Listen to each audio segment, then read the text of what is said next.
Eh bien salut tout le monde les amis, j'espère que vous allez bien, j'espère que vous êtes en forme. On se retrouve pour notre format hebdomadaire, je parle bien évidemment de news F1. Alors avant qu'on commence, n'hésitez surtout pas à vous abonner, à laisser un petit like parce qu'aujourd'hui on va voir encore une fois beaucoup de choses. On va parler pilote, on va parler de Verstappen, on va parler de Hamilton, on va parler de Bottas, on va parler même de Fernando Alonso qui était le grand gagnant, on va dire entre guillemets, du Grand Prix du Qatar.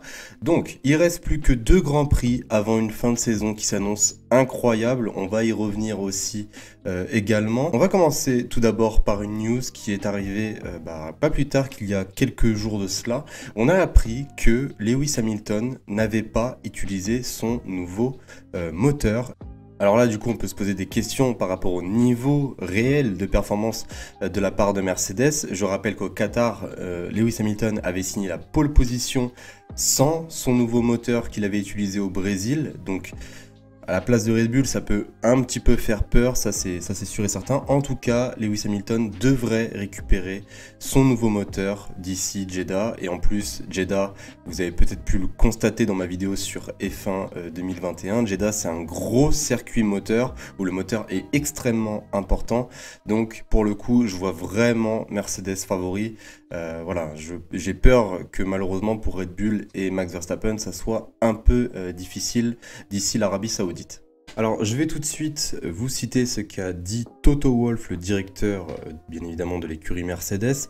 En Arabie Saoudite, ça devrait être un bon circuit pour nous, mais nous savons que cette année, quand nous pensions que c'était un bon circuit, ça peut vite tourner dans l'autre sens, mais ce sont de longues lignes droites et nous allons sortir notre meilleure arme. Donc, il parle, bien évidemment, du moteur. On continue les amis avec la deuxième news et là ça va plus être 2 infos dans une info. Alors déjà la première info c'est par rapport à Valtteri Bottas. Alors Valtteri Bottas se reçoit encore une fois une flambée de critiques. C'est totalement...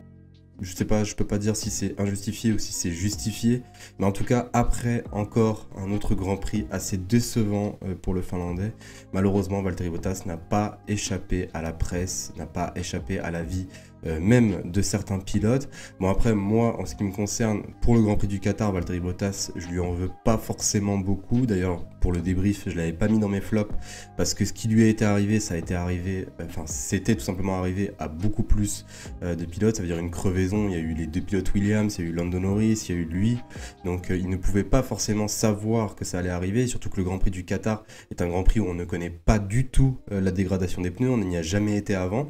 En tout cas, beaucoup de pilotes ont décidé de donner leur avis sur Valtteri Bottas et il y en a certains qui sont quand même assez salés. Et d'ailleurs, certains avis me font assez rire parce que c'est généralement des pilotes qui ont 4 ou 5 fois même 6 ou 7 fois moins d'expérience que Valtteri Bottas qui viennent parler, ou même des pilotes qui ne sont jamais montés dans une Mercedes. Par exemple, je peux vous citer le premier avis, celui de Timo Glock. Timo Glock, pour ceux qui ne le connaissent pas, c'est un pilote qui est notamment passé par des petites écuries genre Marussia, tout ça. Il n'est jamais en position qui donne l'impression qu'il veuille soutenir Lewis Hamilton. Je pense qu'il fait ses courses sans le moindre risque et Toto Wolff a toujours besoin de le motiver à la radio. Je pense que Lewis et Max sont seuls pour décider de ce championnat.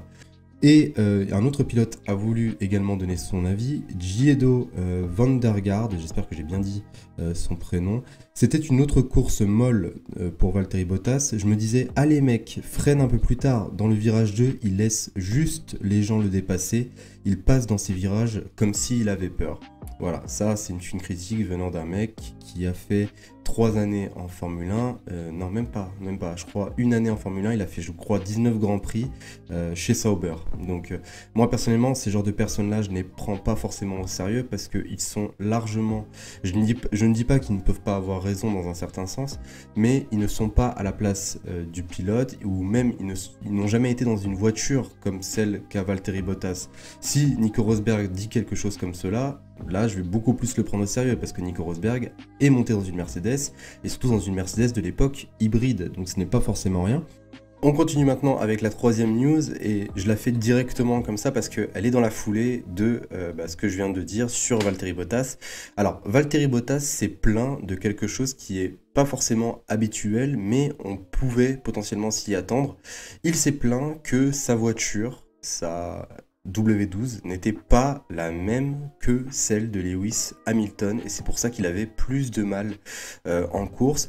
On le sait très bien, voilà, on va pas se le cacher, on va pas se mentir, on le sait très bien que généralement les écuries mettent plus en avant les pilotes leaders que les seconds pilotes, notamment en termes de pièces. Ça veut dire que quand les pièces fraîches arrivent sur un plateau de Formule 1, généralement on va aller les mettre à Lewis Hamilton et s'il n'y en a plus, bah, c'est pas grave, tant pis pour Valtteri Bottas.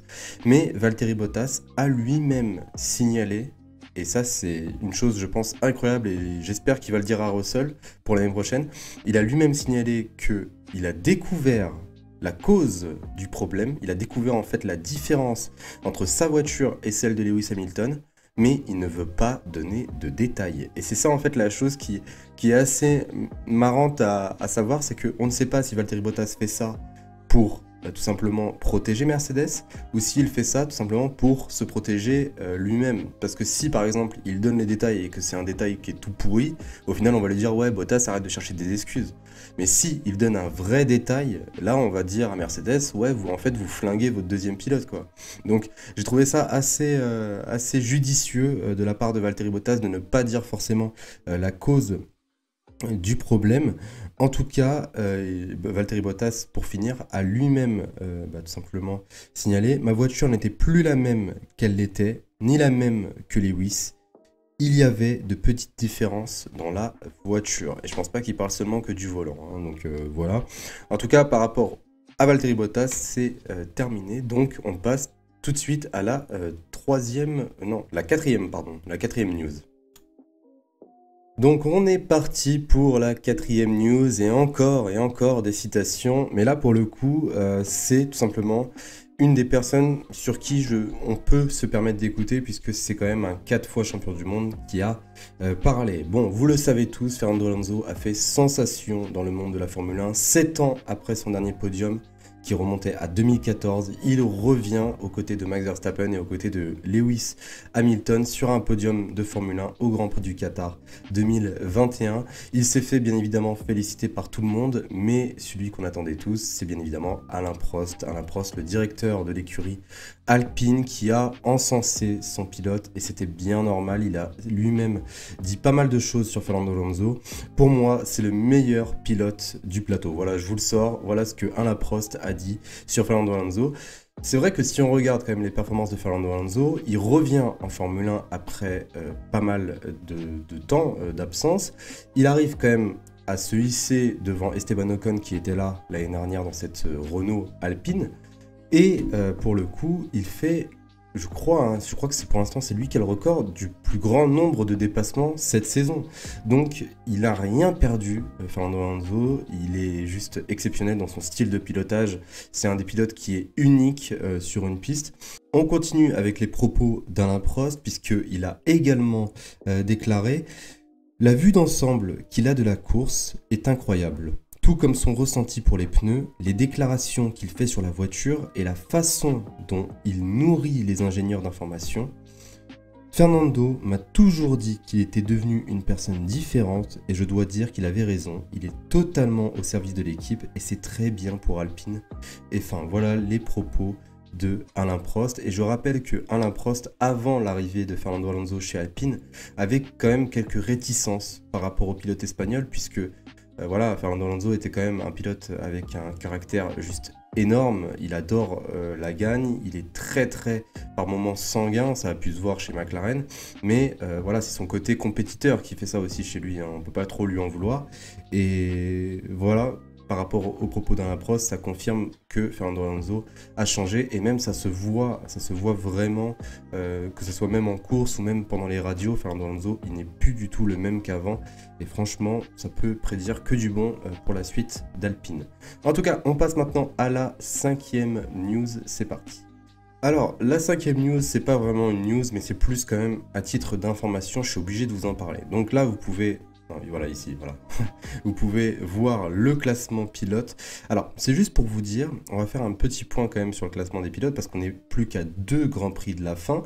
Et il faut quand même qu'on regarde un peu tout ce qu'il pourrait potentiellement se passer d'ici l'Arabie Saoudite parce que, je le rappelle, Max Verstappen peut devenir champion dès l'Arabie Saoudite. Et oui, il faut pas l'oublier, ça, il faut pas l'oublier. Si Hamilton a un gros problème, il peut devenir champion dès l'Arabie Saoudite. Alors, je vais vous citer quelques cas de figure.